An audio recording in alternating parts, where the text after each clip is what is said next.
বৰপেটাত লম্পট ভাড়াতীয়াই ঘৰৰ মালিকৰ পত্নীক পলুৱাই নিয়াক লৈ তীব্ৰ চাঞ্চল্য ও প্ৰতিক্ৰিয়া ন্যায় বিচাৰি আৰক্ষীৰ শৰণাপন্ন মালিক স্বামী জৈনুদ্দিন বৰপেটাৰ চেঙা সমষ্টিৰ পূব মচৰাত এগৰাকী ভাড়াতীয়াই ঘৰৰ মালিকৰ পত্নীক পলুৱাই নিয়াক কেন্দ্ৰ কৰি অঞ্চলটোত তীব্ৰ চাঞ্চল্য ও প্ৰতিক্ৰিয়াৰ সৃষ্টি হৈছে জানিব পৰা মতে পূব মচৰা আঞ্চলিক বজাৰস্থ জৈনুদ্দিন নামৰ এজন লোকৰ ঘৰ ভাড়া লৈ গাঁওখনৰে বাইক মেকানিক আব্দুল বাটনে গেৰেজ খুলি ব্যৱসায় চলাই আছিল বিগত প্ৰায় 6 মাহ ধৰি ঘৰৰ মালিক জৈনুদ্দিনৰ পত্নীৰ সৈতে বাইক মেকানিক আব্দুল বাটেনৰ এক অবৈধ প্ৰেমৰ সম্পৰ্ক গঢ় উঠে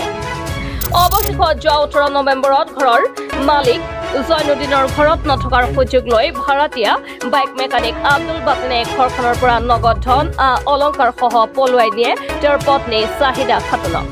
উল্লেখ্য যে দুটা সন্তানৰ মাতৃ চাহিদা খাতুনে নিজৰ এটা সন্তানক লগত লৈ যোৱাৰ বিপৰীতে এটা সন্তানক স্বামী গৃহতে থৈ যায় ইফালে লম্পট আব্দুল বাটেনো এটা সন্তানৰ পিতৃ ইতিমধ্যে ঘটনা সন্দৰ্ভত ভুক্তভোগী স্বামী জৈনুদ্দিনে লম্পট বাইক মেকানিক আব্দুল বাটেনৰ বিৰুদ্ধে অভিযোগ কৰি স্থানীয় কাছমাৰা আৰক্ষী থানাত এক উচিত ন্যায় পোৱাৰ আশাত এজাহাৰ দাখিল কৰিছে বাটেনেৰ এটা সন্তান আছে আৰু মোৰো দুটা সন্তান মোৰ সন্তান এটা লৈ গেছে আৰু এটা ঘৰত থৈ গেছে সন্তান আৰু বৰিল লৈ কেনে পলাই গৈছে এক সন্তানৰ পিতৃয়ে দুই সন্তানৰ মাতৃক পলুৱাই নিছে আপোনাৰ মানে সন্তান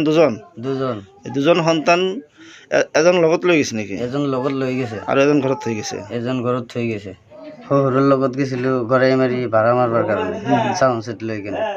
আৰু মংগলবাৰ দিনা মই আহি কেনে গম পালোঁ যে মোৰ বোৱাৰী আৰু সন্তানটো লৈ কেনে পলাই লৈ গৈছে বাটেনে আৰু মোৰ ঘৰত গইনা গাঁঠি আছিল আৰু 50,000 টকা আছিল আৰু কাপোৰ কানি সব কিছু লৈ গৈছে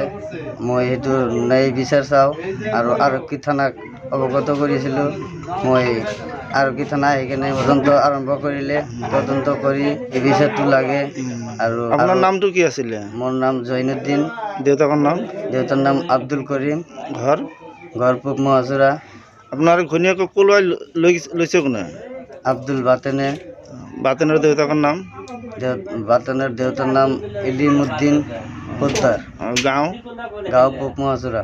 বাটেন কি কৰে বাটেন গেৰেজেৰ কাম কৰে বাইক খাৰা কাম কৰে বাইক মেকানিক কি আপনাৰ ঘৰত কিমান দিন ধৰি ভাড়া মোৰ ঘৰত 1 বছৰ হল ভাড়া দিছিলোঁ ভাড়া দি কেনে মই আৰু 1 বছৰৰ 6 মাহ পিছত মই গম পালোঁ সম্পৰ্ক আছে বাটেনৰ লগত আপোনাৰ বোৱাৰীজনীৰ কিবা সম্পৰ্ক কিমান দিন ধৰি আছে 6 মাহ মান হল আপুনি গম পাইছিল আগে গম পাইছিলোঁ মই আৰু সেই সম্পৰ্কৰ কাৰণে পলুৱাই নিলে সেই সম্পৰ্কৰ কাৰণে মই আৰু বাৰ মাৰিবৰ কাৰণে গৈছিলোঁ আহি কিনে মই নাপালোঁ আৰু কোনদিনা পলুৱাই নিছে সোমবাৰে লৈ গৈছে সোমবাৰে পলুৱাই নিছে আপুনি কি এজাহাৰ দিলে কোনদিনা আমি এজাহাৰ দিলে মই মংগলবাৰ দিন এজাহাৰ দিওঁতে আৰু পুলিচ আৰক্ষী আহি কিনে কৰিছে আপোনাৰ কি লৈছে কি মোৰ গইনা গাঁঠি আৰু ছেট আছিল আৰু পইচা 50,000 আছিল নগদ পইচা কাপোৰ কানি আৰু কিবি নথি-পত্ৰ গোটেইকেইটা লৈ গৈছে গাৰ্জেনে ক'লে ভিডিঅ' চিডিঅ' নাচাৰিবা আৰু কেছ টেছ নকৰিবা হেৰি আহি আছে আপোনাৰ শহুৰে কি কৈছে মোৰ শহুৰে একো কোৱা নাই আপোনাৰ শহুৰৰ নাম কি চাহিব আলী